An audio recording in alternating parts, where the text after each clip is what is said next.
Coach Bruder, you finished the season this weekend at Eastern Illinois. Not the result that you probably wanted this year, finishing season 19-36, 10-19 in the OVC. Let's hit on some positive things, though, this year. Your team led the Ohio Valley Conference in hitting. Pitching not quite up to par this season, but a lot of records set, some individual records set. Just talk about and reflect a little bit on this season. Disappointed, of course, taking third place last year in regular season and dropping down to ninth. Definitely a disappointment and a little bit of a letdown. Looking at some of the positives, even playing EIU this past weekend, the #1 team in the conference, first game goes into 11 innings, and we lose in a walk-off double 2-1. Second game, our pitchers and bullpen didn't help us out. And then yesterday we had ourselves a game. We're up 1-0, tied it up 1-1, and ended up losing 3-1. So another pitching duel there yesterday. So, overall, again, like you mentioned, out of 11 teams in our conference, Morehead State finished first in batting averages, in team batting average. So definitely something to be proud of. When I took over the program 4 years ago, that's something I really wanted to work on, was offensive output. We have a kid leading the conference and runs scored in hits, and that's Rebecca Butler, leading the conference. And again, being the top batting average in our conference. So you'd think that would get you further than ninth place, but we have some work to do. Our pitching let us down this year, and at times our defense let us down. And I think a small part of it, maybe 10%, was timely hitting. That let us down. So looking forward, we have a lot of improvement to make. I want to be in the top 6. I think next year having 7 girls come in, we got 2 pitchers coming in, a couple outfielders coming in, and the rest infielders. All those kids can hit. I'm looking for a chance to kind of redeem ourselves next year. Talking offensively, in the last 2 seasons now, since you've been here, 75 home runs. The triple numbers were up, the double numbers were up, the RBI numbers were up, the on-base percentage was up, and you've hit on this in the past.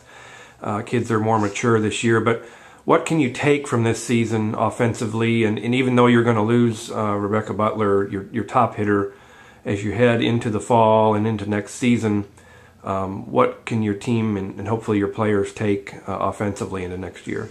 I think they should be nothing but confident. Again, we've worked, and you hit the nail on the head, in the past 4 years here, I've worked on getting an offense to help my defense. We had, a couple pitchers that kept us into games, and our scores were 2-1 and we'd lose, 1-0 we'd lose. So I'm very happy with our offensive output. We're averaging over 8 runs a game. Unfortunately, one time this year, we scored 16 runs and lost. So it's one of those, we need both offense and defense. But what do we take in from next year?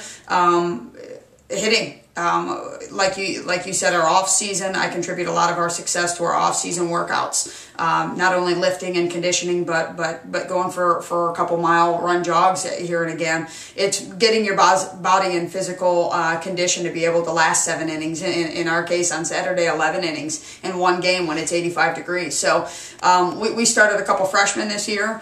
We started a lot of sophomores and a lot of juniors this year. I think it's maturity. They're a year older. They're a year smarter. When they come up to the plate, and we're not just looking to make contact, we're looking to hit balls over the wall. Like you mentioned, 74 home runs in the past 2 seasons. That's incredible. That's incredible. And I look to add to that next year. I look for a lot of individuals. We kind of shared the wealth this year. We had a couple kids hit 9 home runs, a couple kids hit 8, 7, 6 home runs. It's not one kid. Granted, Rebecca Butler's a heck of a ball player, and we're going to miss her offensively next year. We had a lot of kids contribute, some big RBIs, some big home runs, some big doubles, and some big triples. And I look for my newcomers to make that impact right away next year. Defensively, you hit on it just right there. Talk about some of the newcomers coming in, and you do have a lot of great players coming back. But I know you're always looking ahead to the new class coming in, and maybe some of those players giving some of your veterans a run for their money out in the field. And as you mentioned, you'd like to see your defense make a lot less errors. There were quite a few errors this year. Defense maybe not up to par.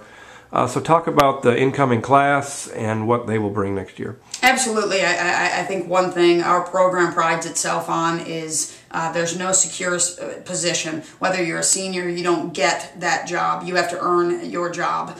And I think each year, each practice, each day, we go out and look to replace some kids, as rough as that may sound.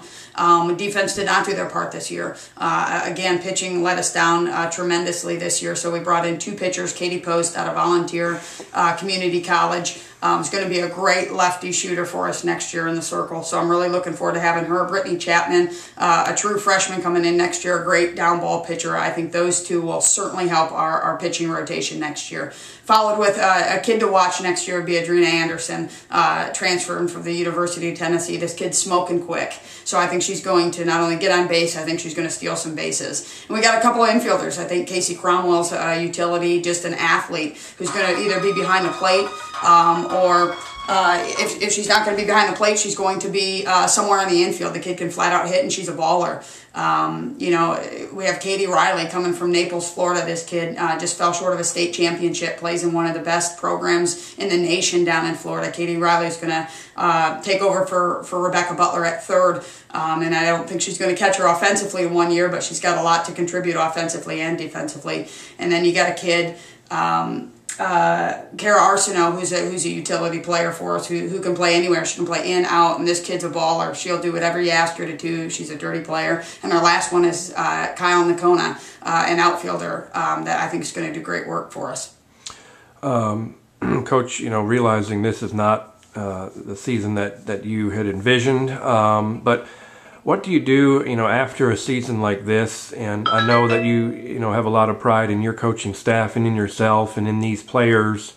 But do you really feel like next year, you know, you'll be back in tournament and kind of pick it up again next year? Absolutely. You know, I can certainly say I hope so, but I can certainly say we're going to die trying. Again, I think it's very disappointing to go from 3rd to 9th, and I think the leadership was lacking and our pitching was down this year. So we knew what our problems were. We thought we could cover it up with some great hitting. Turns out our great hitting wasn't enough to overshadow some of the other problems we've had. So do I expect it 100%? If there's anything these recruits look at and parents look at and my returners look at and our coaching staff is we don't quit.